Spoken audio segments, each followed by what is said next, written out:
What's up, everyone? Welcome. We are live right now on CannaBuzz, and if you're joining us on YouTube or the podcast universe, thank you so much for joining us. We have a great episode. We have Michigan Matt.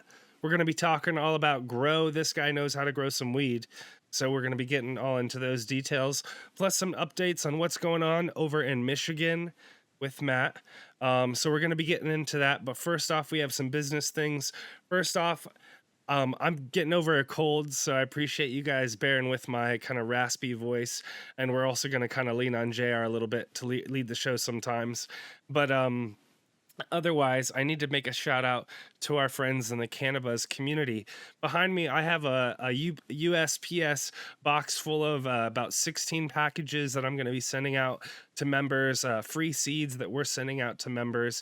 So there's other podcasts out there that they give away free seeds, and a lot of times that's like what, one pack a month or whatever. But I'm sending out 16 packs. So if you sign up to become a CannaBuzz member, you'll see sponsored. It shows up as a sponsored post where you can put in your contact details on a link there into a Google spreadsheet and or a Google form that goes to us, and I go in there and I pick some winners, and I just picked 16 winners on 420 that I'm going to send out a pack of seeds to. So please join us over there. We'd love to see you. You can join us in the CannaBuzz app. Download the app or go to cannabuzz.app in your browser of your choice. Use the code BUZZ for first month free, and we'd really appreciate your support over there. It helps JR go to things like the Dude Grows Cup and other stuff. Goes out to Grows up in Portland and Oregon area, and he films it with this really cool camera and stuff like that. And we wouldn't be able to do that without your support, so we appreciate you. Also, shout out to lostcoastplanttherapy.com. If you want an organic IPM spray to use in your grow, indoor or outdoor, please check out lostcoastplanttherapy.com or look them up at your grow store or on Amazon. Get yourself some great spray, and we appreciate Dirk over there for his support. And then last shout out for me before I throw it to JR. That shout out is going to go to sacred3mushrooms.com. Thank you to Tanazi for his support. He's been great to us. We really appreciate him. So if you want to experiment with growing your own mushrooms at home, go to sacred3mushrooms.com. He's got complete grow kits. He's got spores, everything you could need or want, including full video tutorials and everything. So check out sacred3mushrooms.com and use that code CannaBuzz for a discount. And then JR. Excellent. Thanks, Q. We got some Tiki announcements. They just had their big 420 sale. Really had 50% off of everything over there. So I hope you all got in on that. But this month he's going to be doing his Orange Zushi Redux, which is Orange Z Skittles by Kush Mints, as a freebie for every order that you place at tikiseeds.com. And then for Brad at Raw Genetics, we're featuring the Dark Side, which is a Skywalker OG by Pecan Pie. And there's going to be some serious heat in those packs. A lot of that Skywalker stuff that he's putting out right now is amazing. There's a lot of really good gassy. I just did the Mega OG. So there's a lot of really good stuff in there. Check that out at rawgenetics.io. Awesome. Well, I was expecting you to kick us off, but it's all good. Let's do this. So we have our esteemed guest here, Michigan Matt. I think the title of the show notes was 4.0. So does that mean Matt's here for the fourth time? So repeat guest. Always great to have Michigan Matt. If you're not familiar with Matt, we've got a lot of great episodes for him with him. So the TLDR is that this guy knows how to grow weed. He's been in the Dude Grows community for a long time.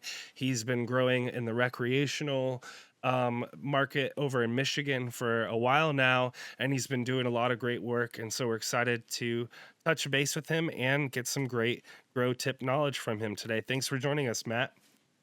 Thanks for having me. It's been too long. Hopefully we can shorten the window next time, but it gives us a lot to talk about, and I'm sure that this time's going to fly by here shortly. Yeah, it's good to have you on, Matt. It's good to get caught up. A lot of shit's been going on in your life lately, especially here recently. One of the things that has really been popping off for you is the event planning you've done, and it's kind of taken on a life of its own. And you got a growers gala coming up. Can you kind of talk to the folks about that and let people know about your event planning? Sure. So I'm throwing consumption events here in the state. So when I started this back August last year, I forget if I had been on and talked about this already, but the first event that I threw was a growers gala, and like that one was meant for celebration of growers. Celebrating the guys that are doing it day to day, celebrating the guys that are growing the plant. Oh, guys and girls are growing the plant and celebrating the people that it wouldn't be without us. The rest of the industry wouldn't be alive. I said that weird, but we're the backbone, right? Without the plant, you have nothing else. So the main goal when I started these were to celebrate growers, and fortunately, so this is like our second growers gala that we will be having, and it's packed. We're at capacity. We're expecting close to 900 people. It's happening in Pontiac, Michigan, and it's right around the corner. It's going to be about 10 days from the day we're recording this. So, talk about some of the sponsors that came on board to help you make this event possible. Sure. Thank you. I appreciate that. So Advanced Nutrients, they're my continued presenting sponsor. They've put a lot of money into these and a lot of support behind us. Hyman's a local brand. I don't believe they're in any other state, but they're a local. They have dispensaries within their group. They have dispensaries, processing centers, grows, and they're constant supporters. So they set up multiple stations throughout the event that they live hash rolls. Man, I'm struggling speaking tonight, but we'll these are consumption events, so everything goes. I provide the Hyman group with some rosin, with some flour, and they'll live roll 600 plus joints there at the event to hand out. So they're Wow. continued great supporter for us. Covert Cups, they're constantly bringing like a medicated fondue. So there's constantly like edibles and that stuff going on as well. We have like 10 to 15 different brands that are donating pre-rolls. I have my own staff of girls that walk the floor with the pre-rolls. If you think of it like in the 1920s with the cigarette girls, the cigars and cigarettes, like we're doing this, but with joints, where we have a lot of different flavors with a lot of different brands, and we just hand them out throughout the night. The caveat to these events is that everything is free. It's a private event that's invite only, so you have to get an invite from me personally in order to be able to come to the events. Sure, that password that I create for this gets passed around. I'm not ignorant to that. I don't have eyes on every single person that walks through the door, but the majority of the people are typically supposed to be vetted by me. The constant question that I'm asking is how you're involved in the industry, because this is an invite-only event made for industry people. So a lot of brand exposure. There's a lot of different brands that get involved in this, from a production company, Flash Flippin' this time, who's going to be doing the media production, to DJ, the constant DJ supporter that we have. Dab, we'll have four dab bars officially, and then a couple other tables that will be doing dabs as well. But this is like, sorry, I don't mean to be long-winded with this response, but this is a concert venue, so it's got like a ballroom with the stage that kind of set the setting. It's got a balcony, and then there's bars. And we don't do liquor at these parties, so the liquor license goes into escrow, just goes into holding. And what we do is we put dab companies behind the bars, and we're offering dabs throughout the night. So it was a pretty cool feel last time. So a lot of the companies that were involved were like really excited but they're like, hey man, this is like what it would be like if we were allowed to do this in public. It's not just me at a booth. We're actually behind a bar doing this. This is really cool. So Yeah, I bet, because it is industry, folks, that there's a lot of even though it's a consumption fun event, there's probably a lot of people shaking hands and making deals and making relationships. That's a great comment. I aim to bring value to both the attendee and to the sponsor. And I realize that, So let me back up a little bit. So I've been to a lot of expos, right? A lot of MJ BizCons, a lot of CannaCons, a lot of expos. And the constant theme that I continue to see is how small these are getting between the amount of people that are attending them and the amount of booths that are sponsored for them. You notice the walls are starting to shrink. Um, that being said, I don't think the event space is necessarily going away.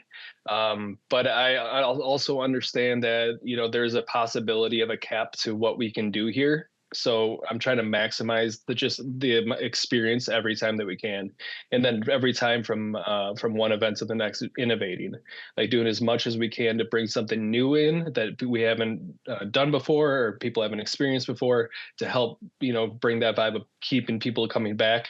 And then on the flip side of that, allowing the sponsors to have enough value to get enough brand recognition, business to business deals, any type of leads or anything else that they could pull out of one of these types of events. So value on both sides is extremely important to me. Makes Well, a I lot of think it was, sense. Yeah. yeah, I think it was really smart to, start doing these regional events, because I think those national events, like you said, where they're attracting 10,000 plus people, those events are kind of not really happening. And then the trade shows themselves are pretty dead. And so companies have to find new ways to get their name, their product in front of the eyes and in the mouths of other people. And so I think these regional events are really smart. And I think that Dude Grows has always done a good job of kind of blueprinting that, where you have that about that bit of culture, but you also have that little bit of industry, and it's a nice kind of A nice combination. mix, yeah. And Yeah. and everything that the Dude Grows guys and the Dude and Scotty, all the guys that are behind the scenes in that show, you Jr. Like the people that make that thing go on. Um, I understand what it takes, and like it's crucial for the industry, and I think those types of events will continue to happen. And I think instead of the MJ BizCon, it's the after parties, and it's been trending this way for a little while. But it is like that's where everybody wants to go. Like, what's everybody doing after? And that's I think where you get the better experience and better chance to make real lasting relationships, and then evolving those relationships into business relationships. Yep. And to do that um and tie that in with kind of like what I'm doing with my events is like creating an atmosphere that makes people comfortable, and like providing everything that they might need within that atmosphere. And like consumption is a massive part of it too. Like if we can't consume at these events, like it's a completely different vibe, right? Like if I can tell you that we're going indoors to the Crowfoot in Pontiac, and it's holds 1,000 people. We're going to cater it. I have almost a $15,000 catering budget for this thing. Like we're going to put everything around you, and you can openly smoke. Oh, and we're going to put like at least 100 different people that throughout the industry around you too. Like that's intriguing for people to go to, have a good time, which then like good times, it just vibes and fluctuates throughout the entire facility. And then that's where people are starting to pick it up value. So where I was going with that, like there's like this industry trend with these expos. They sure the budgets and those are shrinking, and the super corporate experience of that, and like being Yeah. pressured to like put money into it, like and then followed up and followed up and followed up and try to feel like this whole like money grab. That's what's going away. Like for me, it's not about the money; it's about the experience and the time that we're putting into these things, and that's what's going to prolong them, and like I don't mean to keep going on, but like we're a family company, a family affair that puts this on, right? So it's my wife, my brother, my sister, my niece, my mom. Like we are, my kids are there during the day hanging banners. Like we're all involved in this operation, and we fly in my family from around the country to participate in it. And that like also like extinguishes that whole corporate vibe. Like we're very welcoming, we want everybody to be there, we're very authentic, we'll say hello to everybody, we'll treat everybody as an equal. Like you don't always get those types of vibes at those bigger corporate events. Yeah.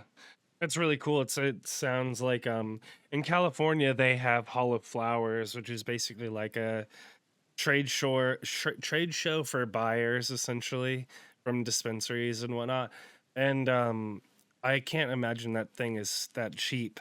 to attend, especially from like a vendor's perspective or whatever. So I think, you know, in terms of time investment and stuff like that on the networking side, especially like you were saying earlier, it's going to be that sort of event where you get those sorts of relationships that really help you in the future. But let's talk about so last time when you were on the show, we've talked about this company, I think it was Faded, right, in Michigan. And it sounds like there's been like a little bit of news going on over there. So catch us up. What's been happening?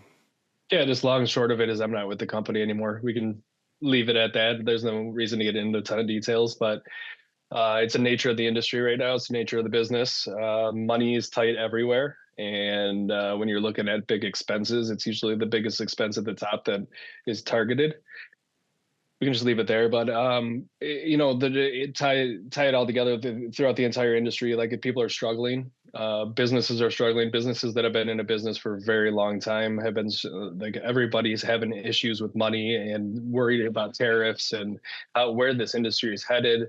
Like there's just a lot of uncertainty and a lot of instability right now within the industry, especially in Michigan on the licensing side.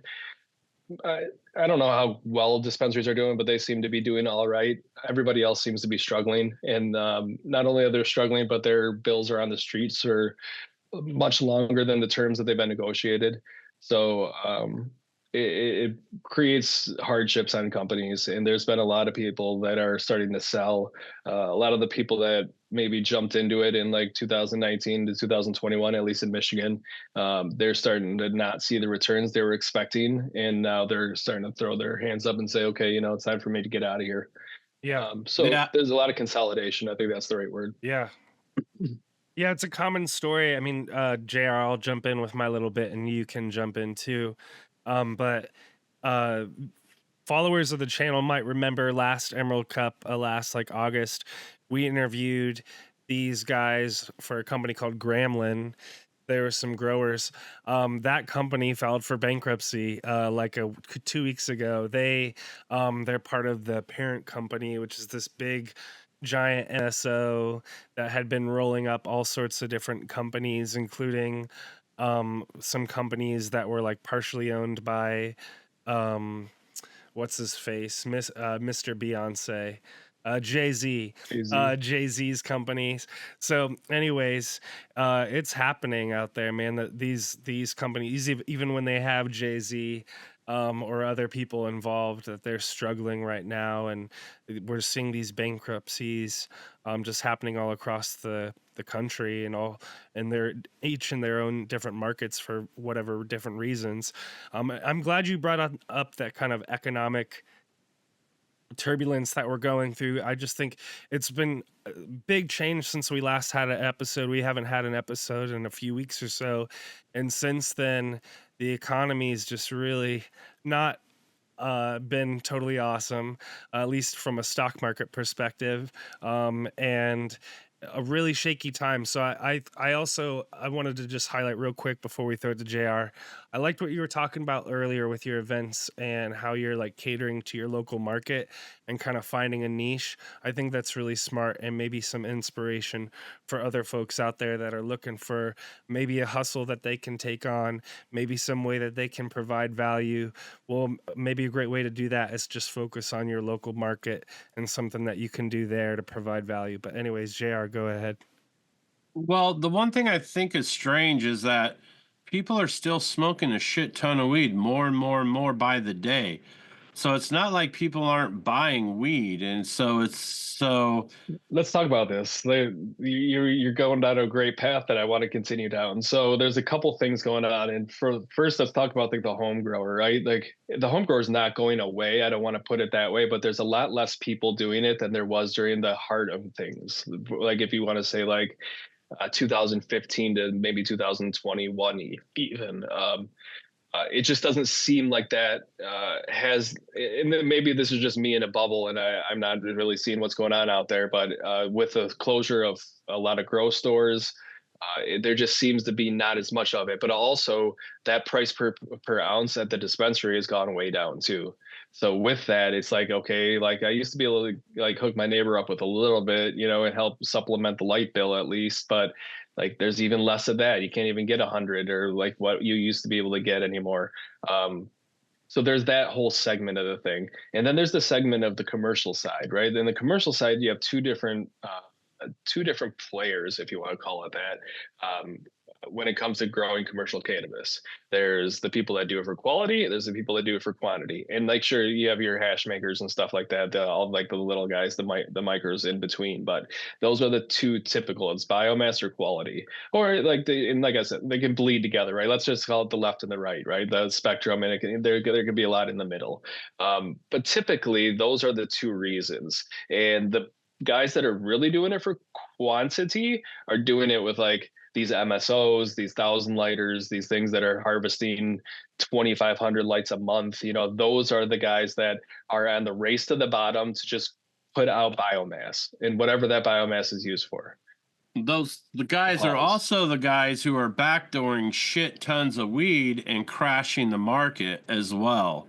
A lot of those, yeah.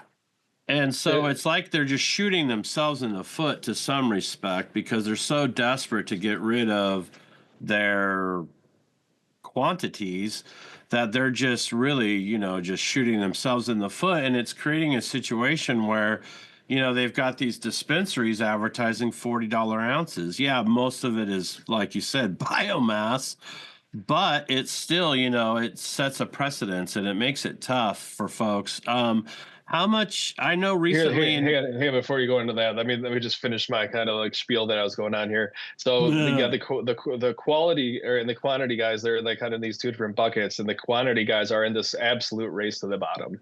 And we have maybe some supplement here or there, maybe some don't. I'm not going to throw everybody within that bucket, but the quality guys, the guys that care, the guys that are growing quality hash, for hash, they're like the guys on that other bucket, that other side. They're also now at a race to the bottom, but their floor is much higher than what the other companies are. Does that make sense?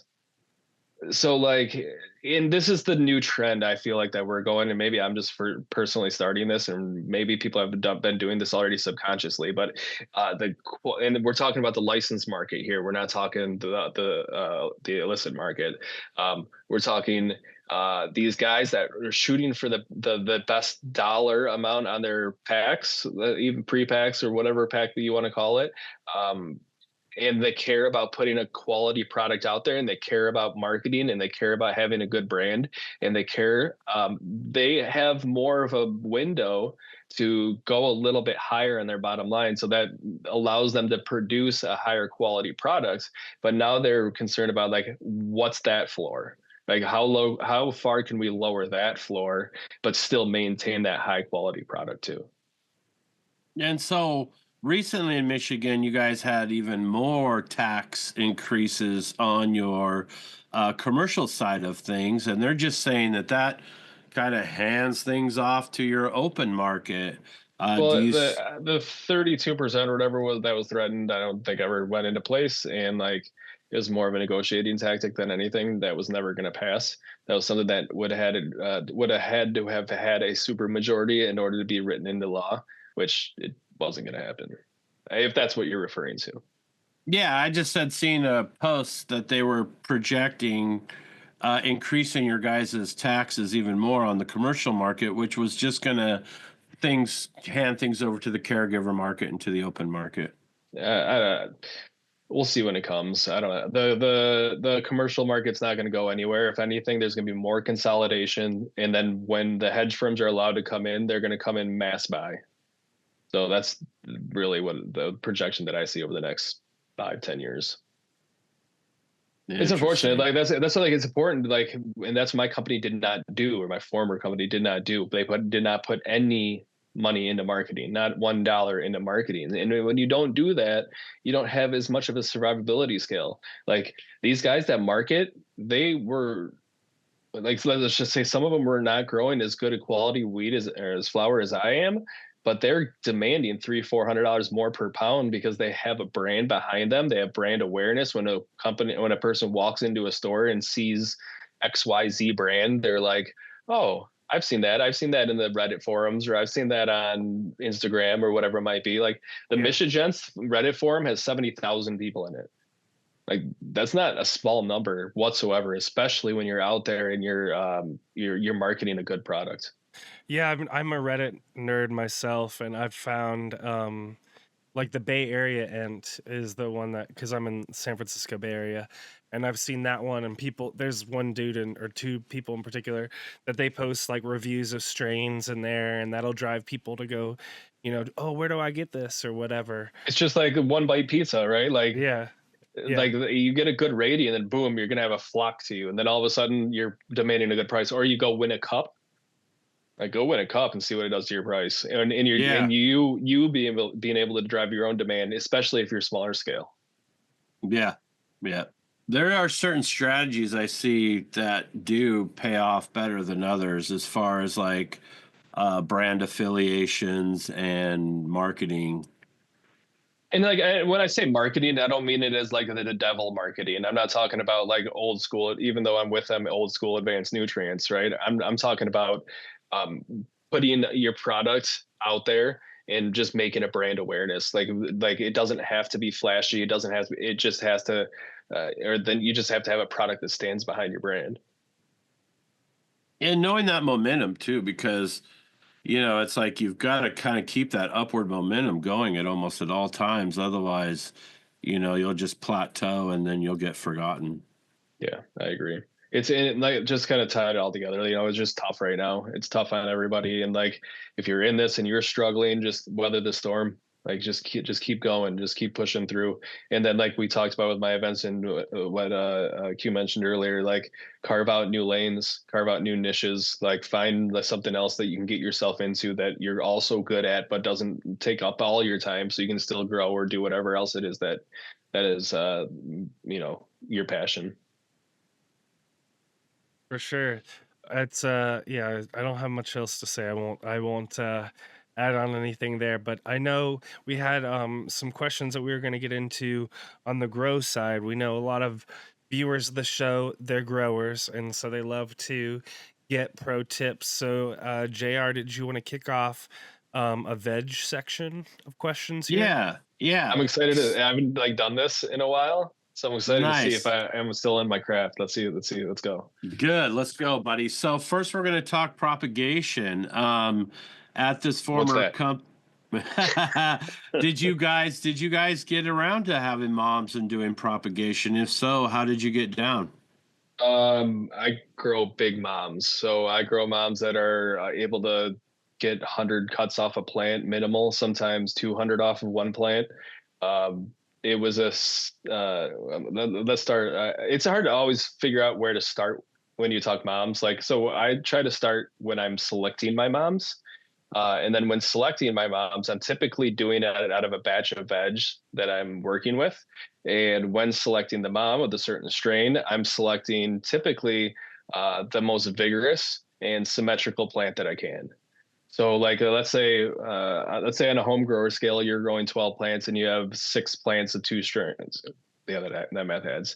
And you want to take one as a mom, right? Then you just take one of the most vigorous, most symmetrical of each strain, and you pull that back, and that becomes your new mom plant. Well, with moms, we always want to give them the best start, because the earlier the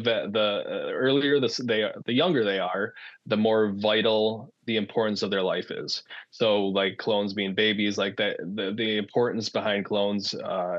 In coming out with a healthy clone, it just sets the foundation for the rest of the grow, right? If you have a nice, vigorous, nice clone that takes and roots and doesn't have much transplant shock and doesn't shock in many other stages and just grows completely vigorously throughout its entire life, that's going to have a much better finishing rate than something that struggles at some point. Like we are growing very short-lived plants, typically maybe about 4 months max. And we have to utilize I think 4 months is actually a lot now that I'm thinking about it, but we have to utilize all the time that we can to the most benefit to get the most growth every single day. And to do that, we have to set the foundation. And to set the foundation, we have to have a nice, strong, vigorous mom. And to have a nice, strong, vigorous mom, we have to pull that plant from somewhere too. That makes sense? And so How what am are I your doing? You're doing great. What are your feeding strategies for your moms? Like these are established, mature plants. I'm Yeah. So assuming.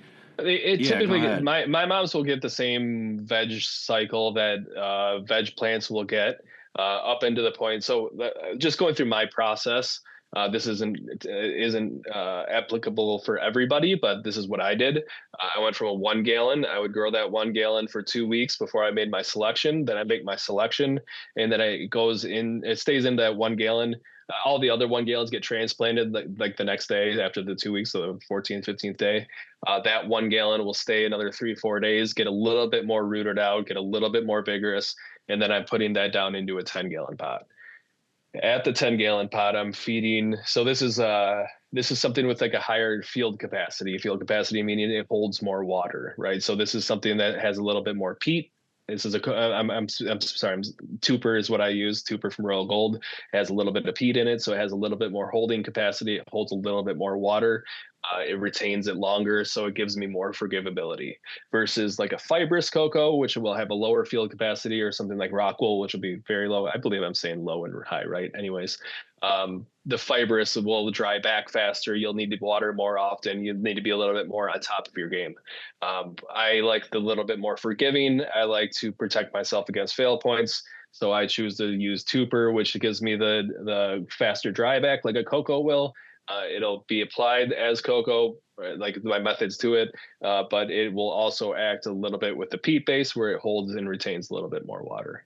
So transplanting that 1 gallon, that 10 gallon, I let that mom pot, like that 10 gallon pot, I let that sit out overnight before I transplant into it, just to kind of get it to dry back by itself a little bit. And I'll like mold that pot to a 1 gallon. So I'll fill it a half of the way, put the 1 gallon pot in, mold it in around that 1 gallon pot, and with that 1 gallon lip being just under the lip of the 10 gallon, and then I'll pull that 1 gallon out, and I'll have a nice little mold. So that way, when I transplant my 1 gallon pot, it's already molded. I just plop that right down in the spot. Mycos is still the go-to for me. Getting some sort of mycorrhizae fungi. I guess we could even back up a little bit, or maybe we're heading that way. But yeah, we'll get to clones in a minute if I don't take too much more time on moms. So transplanting the moms into the 10 gallon pod, I feed it roughly about a half gallon of the veg mix that I've made for the day. And that typically in a pot like that with that type of media, I don't have to feed that again for 3 to 4 days. Sometimes if I'm noticing what looks like a little bit of a shock, it's not necessarily a shock. What's happening is that 1 gallon inside the 10 gallon, the one that we just transplanted, is drying back faster than the media around it. So I'll give that maybe like a little like 250 milliliter shot just to that 1 gallon. Just if I see like, if you're typically used to seeing nice praying plants and then all of a sudden you're seeing your moms or seeing this transplant, because this can happen in like a 3 gallon or a 5 gallon. This can happen in all sorts of transplant spots. If you're seeing it like look like it's going through some sort of shock, it could just be that 1 gallon is drying back faster than the rest of the pot around it. Give it a little bit of a shot just to kind of wake it back up, and then usually it goes right back to where it needs to be. How are we doing? Good. Now we can move on to cloning. So are you doing clone domes, heat mats, and what kind of plugs are you using? So heat mats are relevant. Heat mats are relevant to your situation and the environment that you have around you. So those could be used in certain applications. I'm not discounting that or that. Like keeping the VPD right is the first most critical thing. And with the VPD in a veg dome, like yes, I'm using domes. You're looking at like 0.6, I want to say, where it's like super high humidity, decent temperature. I like to sit around like 80% humidity, and I let my domes like completely condensate. So they go 24 hours. Every 24 hours, I'm wiping the domes down. That is, so it reduces the humidity a little bit. The clones breathe the veg air, so they start to get accumulated to that a little bit.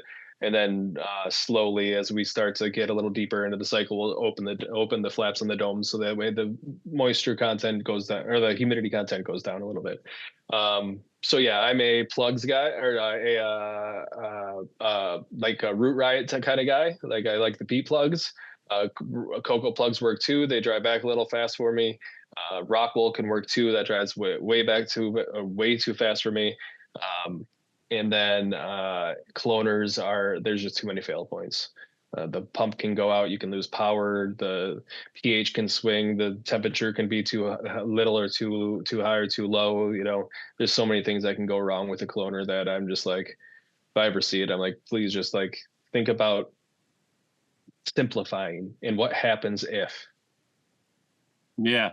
And I do think there's, pros and cons to each. I've always been a aeroponic cloner guy, but I'm not discounting anybody that's doing it. yeah, They work like race cars. You'll get like extreme results fast if you're doing it right, if you're able to maintain. When we're talking like commercial cultivation, it doesn't make a lot of sense. Do you have a generator to back this up? That's my first question. Because if you don't, then you're dead in 24 hours. What are you going to do? Sit there with a spray bottle and miss the? No, well, it depends on where maybe where you are. You pull them out of the plug and you put them into a cup of water until the power turns back on. Then you put them back into the thing. They can. Okay, I'll give you that. They can sit in a cup of water overnight. there are methods to beat that, but would you rather do that or just let the clone sit exactly how it's been and you're fine because it's been soaking in a peat plug? Word. And also like space wise too, commercially space wise, having a bunch of aeroponic cloners compared to dome racks, I mean, it just doesn't make as much sense. I always try to just point out the amount of fail points that something has, and if something has less fail points than another, then I'm typically like gonna dive that way. Yeah, I hear you. Especially in cannabis cultivation or in plant, and like these plants are alive, right? We have to be dynamic with them. So being able to provide an atmosphere for them to have the most success as possible. Yeah, totally. We recently, our last episode, we had Aaron and Rabon talking about easy plugs, and their product is amazing. I was surprised because I did some side by sides with the Rapid Rooters and them, and I had root on set probably 3 days and much healthier plants than I did through the Rapid Rooters. So shout out to those guys, and they're not paying us any money to say that. That's probably the best advertising that there can be. Yeah, you tried it, you have success with it. Yeah, I'll never sow seeds in a paper towel again. I'll tell you that. It was just too easy. It was super simple, really easy. Nice. So let's see. Did you, JR, you wanted to talk about lights at all in veg? Yeah, like just start kind of breaking down your veg room setup. Environmental controls is also something I'm interested in. And like, do you have a controller that's controlling all of your lights, humidity, and all that in one? Or are they separate, or how's that working? So this is a conversation on the commercial side. So on a commercial side, yes, I do. I would have controllers that control everything from environmental controls to lighting. It would have like one mainframe that have everything controlled. Agritech was the system that we were using. We're very happy with the Agritech system. It was fantastic. On a home grow sale, like it can be handled obviously in multitude of ways. It's really what's like kind of whatever's convenient for you and what works best for you. But as far as like environment, so there's a couple of things I'd like to say here. So first, and I've been saying this for a while now, but you can't grow a healthy plant without a healthy room. So like having your environment dialed in is like the most important thing, if you ask me. This is my opinion, and some people have other opinions. Other people might say genetics are the most important, but I will argue, like, how do you know you have Kobe if he's playing on a garage basketball hoop? Like, wouldn't you rather know if you have Kobe playing on a professional court? So like provide that professional court for the genetics to be able to perform to their top ability. So that's why I always kind of look at like environment being that number one thing. And when we're replicating environments in indoor spaces, we have to use equipment to be able to replicate what we need. And everybody's situation is going to be different. You guys out of the West Coast is going to be different than me in Michigan. There's going to be different times a year where you guys are experiencing one thing where I might not be experiencing that. So I might have to combat needing a humidifier where you guys might need a dehumidifier. So just making sure you're sized properly for your equipment and that you're able to provide the proper VPD. That's still extremely important. That was trendy years ago, but it's still one of the number one things that I go back and correlate your humidity with your temperature and create that environment to allow the plant to thrive. Because once you create the environment and if the plant's not thriving in that environment, then you can't point your finger at anything within the environment causing that issue. Then you can be like, okay, now I'm seeing tip burn. So, okay, this isn't obviously environmentally stressed because everything else looks great. It's been great. I know these parameters check out. Maybe it's I'm feeding too hot of an EC, or maybe I top dressed too much this time, or whatever whatever it might be. And now, kind of moving into the lighting aspect of things, when I last talked to you, you were using LED in veg, and you were using double-ended in flower. Was that still the setup?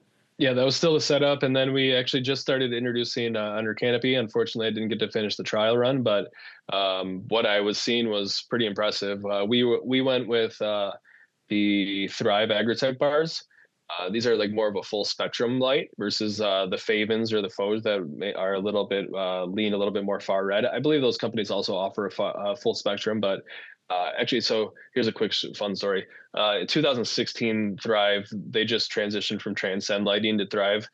They approached me with under canopy lighting. And I said, I don't know about this. Plants don't absorb photosynthesis from the bottoms of the leaves. I don't know if this works for me, but what it does make sense is side lighting.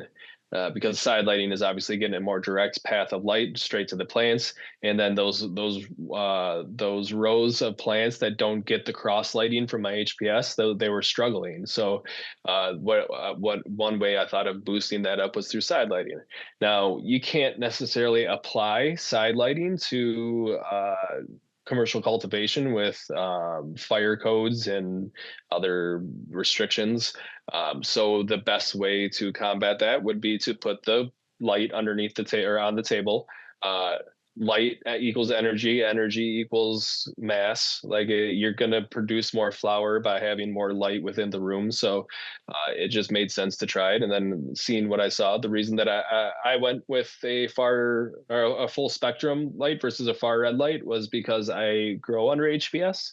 So in at least my thought process is that HPS light already has enough far red, and so that's where I was like, okay, let's try this as a full spectrum to bring in some a little bit more blue.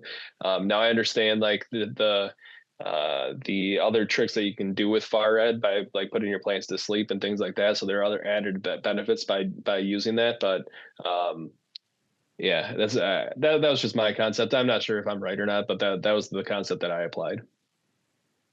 Um, as far as maintaining the room and dealing with the underlighting, is that going to be like a tremendous bitch for your staff, It wasn't or terrible. Like, sure, it was way brighter. Like when we were like looking at the plants to like figure out which ones need to be fed for the day, right? Like, so we handle in flower, we have everything on irrigation, but we handle each plant individually still. So if we see a plant that doesn't need to be fed for the day or doesn't need to be fed until later in the day, we'll plug those irrigation stakes so they don't get fed. We treat the whole canopy as a whole, but also each plant individually within that. So it was like a little brighter when we were like plugging plants and things like that. But it also where we were gonna eventually start experimenting with, and what we're meant to understand is that EC needs to go up. You need to actually feed your plants a little bit more when you're using this technology, and irrigation volume, that goes up as well. So whether that be more irrigation strategies throughout the day, higher volume earlier in the day. We typically liked to feed because we were in Tupper and had that peat in there that held a little bit more water. We were able to feed once in the day, and that was it. We didn't have batch tanks, and we didn't have, um, we didn't have batch tanks, stock tanks. We just had one central feeding system that sent one reservoir to those rooms. So we fed once in the day, and that was it. We would have probably been getting into feeding once in the day and then once again before we went home, but like probably a smaller feeding. So would you say that room reset, as far as resetting the room and getting new plants in, old plants out, is that does that make it a lot more of a bitch? That's kind of was my thought. Is like, you have all this underlighting and all this stuff. Now you got to get all that shit around and out and cleaned So and I hadn't got that far, unfortunately. But what the process would have likely been is we remove the lights from the tables, just set them on the ground while we clean that table, and then put them back up on the table and then bring the plants in around the lights. excellent. And then, so would you say that your CO2, because you are able to start cranking out a lot more light, you could start pumping your CO2 levels higher as well? You probably could, but honestly, I've always in flower just sat around 1250. I don't a plant's a plant. It's hard to point your finger at one thing and say that was the reason I increased 5% yield, or that was the reason I've increased X amount of yield, especially when it's so variable from grow to grow, from room to room. Like you can produce within, let's say 100 or a 50 light room, 5 to 10 pounds, but that's like percentage points, right? And like it's hard to say like that was the reason that I yielded more. That was the reason I yielded less, without having like a really, really well trialed run. Um, that being said, I kind of forgot where I was going with that. What was the initial question? Hope you're muted. Jared's on mute. Yeah, you're The muted. No, it's all good, man, because we were gonna pick up. We wanted to make sure that we hit a couple more things before the end of the episode. So we wanted to talk a bit about flower, before we run out of time, because obviously growers again they want to get some more grow tips in.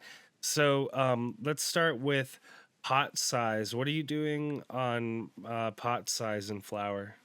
It depends on your strategy, and like again, home grower versus commercial grower too. Um, for me, like if I were to start a home grow again, I'd probably be in like a 3 to 5 gallon pot. I would be in something that allows me to just water once, and I don't have to come back again to water again that day. The same thing on the commercial scale. It seemed to like kind of simplify things. If I were to crop steer on a commercial scale, um, picking a smaller pot size and picking something that dries back way faster. If I want to like do this like one big irrigation strategy followed by a lot of micro irrigation strategies, um, then I would likely pick a smaller pot, something that's going to root out faster, that's going to be able to dry back faster, so I can do that multiple feedings. But like if I go back to the home grow thing again, if I want to go on a vacation or like take like 3 or 4 days in between maybe watering some of my plants, then choosing a larger pot size and flipping into flower a little bit maybe earlier will allow you to, and I'm sorry, picking a media too that can hold, that retains that moisture, that would kind of allow you to give you that kind of that breakaway for a couple days if you needed it. There's other strategies you can do at that point too, right? Like you can strip your plants, you can take off a lot of fan leaves if you're like looking to get away for a little bit. So like doing like an action, like let's say we're feeding our plants 1,500 milliliters, right? Let's say we're doing 1,500 milliliters and we do it every third day, right? That's or every other day, every third day, and we want to go on like a 4 day break because we have a long weekend that we're trying to take with the family. What you can do like the night before you leave is do a fan leaf strip, right? So like kind of reduce the amount of transpiration points that are going on within the plant. And if we're feeding regularly at like 1,500 milliliters, maybe we feed that 1,500 milliliters, wait like 10, 15, 20 minutes, maybe even a half hour, come back, and then give it like another 1,500 and like get that plant really saturated. So that way it's going to retain a lot of water and moisture and get you through until you're back again. There's other ways you can do it through like auto pot systems and things like that, where you can do like bottom feeding or like Scotty's grow buckets, right? Like where you can do more of a bottom feeding technique, or there's other strategies. Not all the growers are the same in what they do. Some people are set up with a reservoir that they can, irrigate while they're away. So, what percentage of, I mean, it's kind of off subject, but it just got me thinking about it. In your mind, are you seeing living soil and kind of that type of growth style picking up in your area? It's rare. It's a rare breed. And if I, at least on the hash side, I would say that it's more common. because people are growing for terpenes and for flavors. Um, but on like, especially on the commercial cultivation side, I would say it's like a very rare breed. Yeah. Yeah. Um, so I'm gonna bring up something that we haven't talked about. So a grower that JR and I follow out in the scene, Ridgeline Farms.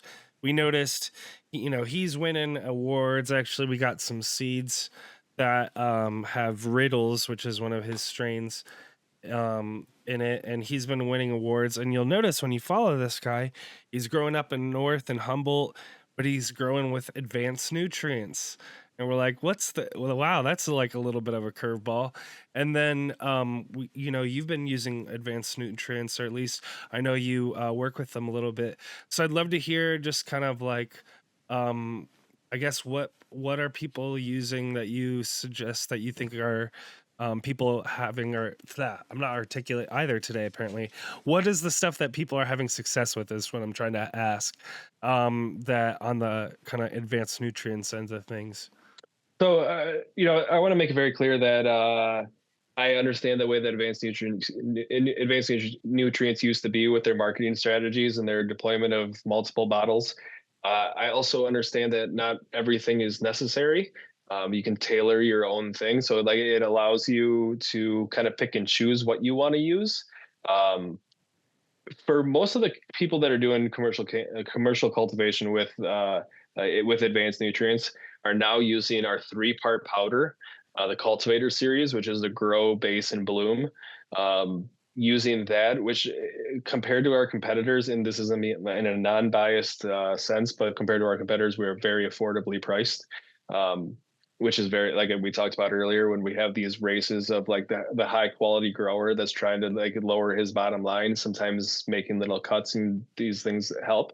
um, the biggest products that we are seeing within the commercial cultivation then is obviously Big Bud, which would be our signature PK boost, but the Bud Factor X, and what the Bud Factor X is, and I'm sorry if I get this wrong, because there's 3 terms: is chitin, chitinese, and chitosan, and like I get them confused sometimes. Maybe if you guys know, you can help me out. But Bud Factor X is a product that is derived from chitosan, or it becomes chitosan, derived from chitis. Anyway, so they're derived from crustacean shells in insects, and it's derived into a liquid form. It's used. We typically will see it used like maybe once a week, and can be used also as a foiler. But what it's doing is it's tricking the plant to think that it's under attack by bugs. And when the plant thinks it's under attack by bugs, it's going to put out more resin. It's going to put out more trichomes. It's going to do things for especially for hash makers that they're really intrigued by. So that product, the Big Bud, and then I guess the final products. So there's the Voodoo tabs too. Sorry, there's that as well. The Voodoo tabs are extremely affordable, and they're a little tablet. And the tablet is loaded with bacilluses, a lot of different bacilluses, a lot of different fungi, and it's an easy tablet. You just drop it into a reservoir. It dissolves like an Alka-Seltzer, and it's pliable. So that has actually been a really useful tool, especially for people who do not want to run a sterile environment anymore. Like these guys that are getting out of, and that's where like the new trend is heading. Although we've already known this as DGC, this whole synganic approach, right, where we're mixing in the organics with the synthetics. That's where this will come in really handy, because you're able to do a micro blast. You can put it through your irrigation lines. You can put it hand feed, and it doesn't create any issues. It only benefits. So that, and then the final product would be the Tasty Terpenes, which used to be Nirvana. That product is very common, filled with amino acids and kelp extracts and alfalfa meal, and so that one's also obviously, it has its benefits too. And then to kind of further this a little bit deeper, than the 8th gen that's going to be coming out in the future. Fortunately, I personally have been able to R&D some of this before I left my last facility. The one product that we got all the way through with testing was the SB1. SB1 is a high Brix product. It's kind of it was a nanocarb. So, but it's a hybrid product. It kind of can be compared with maybe like a CannaBoost. Um, my job, what I had been doing was running Cannabase with CannaBoost and then a couple other additives like CalMag and silica. Um, what I did with the SB1 is I took out the CannaBoost and I inserted SB1. I ran it at the exact same rate. I ran it at the exact same amount of days a week, and what I saw was about a 30 to 50% increase in terpenes. And this is on a strain that I had a lot of experience with, that I had a lot of 1.8 to 2.1s, and it jumped at the first time that I'd seen up to 3.17 or 3.12. So I noticed that Advanced Nutrients has been kind of a little more aggressive in getting their marketing out over the last 2 years, I would say even. What do you think is the big shift in their momentum to try to get their products out there? So there's a couple things kind of going on. One is kind of this shift away from the old marketing, and that's why like I like to be part of this process and part of this company now is because I can kind of help this culture change. Like I first grew with Advanced Nutrients, and I was fooled by the bottles. I was fooled by the pictures and the well done marketing. To be honest with you, the thing now though, 15 years later, is that cultivators are far more smart and not fooled by marketing as they used to be. So when they approached me and showed me like the new lineups and the new marketing schemes and the new way that they want to attack things, it made way more sense for me than what it would have even three or 4 years ago. So the new like kind of technique and push is a little bit more to the commercial cultivator. And we're trying to get into a little bit more commercial cultivations. We've created a team called the ACT team, which is cultivators. We are commercial licensed cultivators throughout around the country. And so we aren't just salesmen. Like I don't like to consider myself a salesman. I consider myself like more like a service and support person. I'm able to go into multiple grows every week. Like extremely fortunate and grateful to be able to do so on their behalf. But while doing there, sure, I'm interested in selling you nutrients and converting your facility over. But I'm more interested in one, if you don't have as much knowledge as me, how can I help you? How can we like create an atmosphere for you to have more success? And if you do know more than me, then what can I ask you so I can learn more? And even these guys that maybe don't know as much as me, there's still the stuff I can learn from them. Like, don't get me wrong, that I'm not like self-centered and say, "Oh my God, I know more than you." It's like there's opportunities here for me to learn and to teach, and that's what I'm more kind of into versus the whole like sales side of thing too. And I think that's what has actually allowed me to close some deals is the fact that I'm like authentic with these guys and I'm like, hey man, like let's change your veg around a little bit. Like you're at 76 degrees and 55%. Like bump this up to 82 and 70 and talk to me tomorrow and let me know what you feel, how you feel. They're like, really just tomorrow? I'm like, just tomorrow. Let me know how you feel. And then they're like, you were right. Or like these guys that still run 24 hours in commercial cultivation of veg. I'm like, let's drop it to 18.6. Let's save you 6 hours of energy, and let's put Yeah. these plants into systems 2, and then explain to Yeah. them what photosystems 1 and photosystems 2 is. So it's more than just like this nutrient sales, and that's like the approach of the company. Like we're trying to be more than just nutrient sales company. We're trying to be these service people that help people and thrive and have success, but also sure maybe I can save you 30% versus a competitor. Like so let's see what that looks like too, so we can lower that bottom line. Okay, and so like in the past, there would be like 9 parts to the line. If you're in flower right now, how many parts to the line are you going to be using? You're going to be running bloom and base from the cultivator series, the powders. In my opinion, and like again, this can be tailored everywhere else. Mid peak flower, you're at a big bud factor X once a week. In the voodoo tabs, maybe tasty terpenes. Like 5 bottles or 5 parts typically gets it done for me. Like you usually don't need much more than that. And with the new products also that are coming, there's going to be this this condensed versions of multiple bottles in one bottle. So there's going to be opportunities to use one bottle versus 2 or 3. Yeah, I think that's smart because I think people kind of are looking for more bang for the buck, and to have multiple parts and deal with all of Here, that is I know we're sometimes probably like rough. up against it, aren't we? Yeah, we're getting up Like, against it. all right. So let me just put it my full transparency sake out here, so you know that I'm not bullshitting. I wouldn't buy rhino skin. I would not use rhino skin. I would not use a potassium silicate. The potassium silicates are not available to our plants in the time that we need them available to them. Sure, they will break down and become plant available, but they don't come. We just talked about earlier, 3 or 4 month long plants. They don't come available in the time that we need it. Not as effective as a monosilicic acid does. So I would never sit there and try to sell you a potassium silicate and sell you rhino skin. I would be like, no, let's get you silicium, let's get you some ag grades silica. Eventually, Advanced will be putting out a new silica that is a monosilicic acid, but like that's the type of shit where I'm like, there are bottles here you do not need, and this is one of them. Yeah, that's Yeah, good. maybe I get fired for that, but we'll see. I doubt it. It's a They probably transparency won't thing. watch it. No, they might, but I'm not worried about it. I'm not going to say something that I'm not worried about. It's the transparency thing, and it's my authenticity.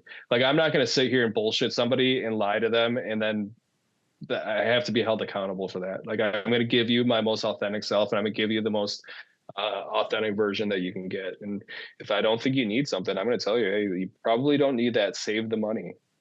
Yeah. Well, and that's what and this applies for all sorts of business. When you're business partners with someone, so to speak, when you're a customer or whatever, you want that person to be like a partner in your success. And that's what you're talking about, is that you're trying to help them be successful through whatever means necessary. And I think folks can appreciate that. But And these partnerships are important, and that's another place that this industry is going. You just saw a team up with Athena and AC Infinity. Like there's these partnerships that are happening strategically in order to help the advancement of the industry. So, what you like speaking on that, you're absolutely right. Like those types of relationships are what's important, and those types of relationships can be crafted at after events like that I'm throwing. Yeah, bring it around, Matt. Like Tell us that. about that gala. on Shout it out message. one Full more circle. time. So that's May 1st. We're going to be at the Crowfoot in Pontiac. We are at capacity. Sorry if you hit me up. People don't like when I tell them no. I'm sorry, there's no tickets available. Oh, and I didn't mention this earlier, but these are free tickets too. These are free events. Like I typically don't charge people.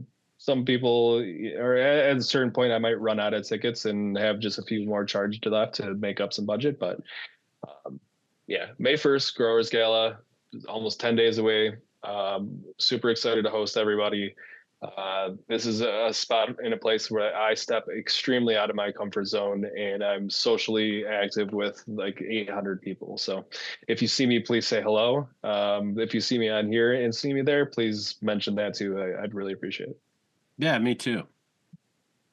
Awesome. Well, Matt, thank you so much for joining us today. We really appreciate it. If you enjoyed this episode today, please leave us a comment on YouTube or on Spotify or both. You can now comment on podcast episodes on Spotify. So if you prefer Spotify for whatever reason, we'd love to hear you over there as well. And shout outs to everyone who's watching us right now on the YouTube premiere that's happening. And everyone, there's always people in the live chat. JR shows up to a lot of the premieres. I try to show up to him as well. So shout out to everyone on the YouTube and everyone in the comments there. Shout out to our supporters in the CannaBuzz community. We had Mr. Grow and Smoke and some other folks that showed up during the live stream on CannaBuzz. And thanks to them. And then thanks, of course, to our sponsors. Links in the YouTube description and the podcast notes. Please support them over there. Matt, wishing you all the best of luck. It's really awesome to touch base with you and learn from you. I think it's a good time to chat about this stuff because things are being a little turbulent out there in the world. So I think it's an appropriate discussion to have. JR, we've got some more episodes coming up in the weeks ahead. We appreciate people being flexible with our schedules. In the future, I've got coming up in the next couple of weeks, I've got some work, travel, and stuff that we'll be weaving in and out of. But we appreciate everyone rolling with us. JR, any final comments that you want to have before we throw out to everyone? No, I just want to thank Matt again for coming on, and your openness and honesty about your process has been something that I've always admired. This is a reason why I always want to have you back on. You're a very open source type person, which is what our platform is. And I just want to say thanks a lot, Matt. I appreciate it. Thank you. I appreciate you guys. Appreciate coming on, and I'm happy to be here anytime. Awesome. Well, JR, thanks for putting together today's episode. Thanks, Matt, for your time. Thanks, everyone, for watching. And as always, Growers love. Peace. Thanks.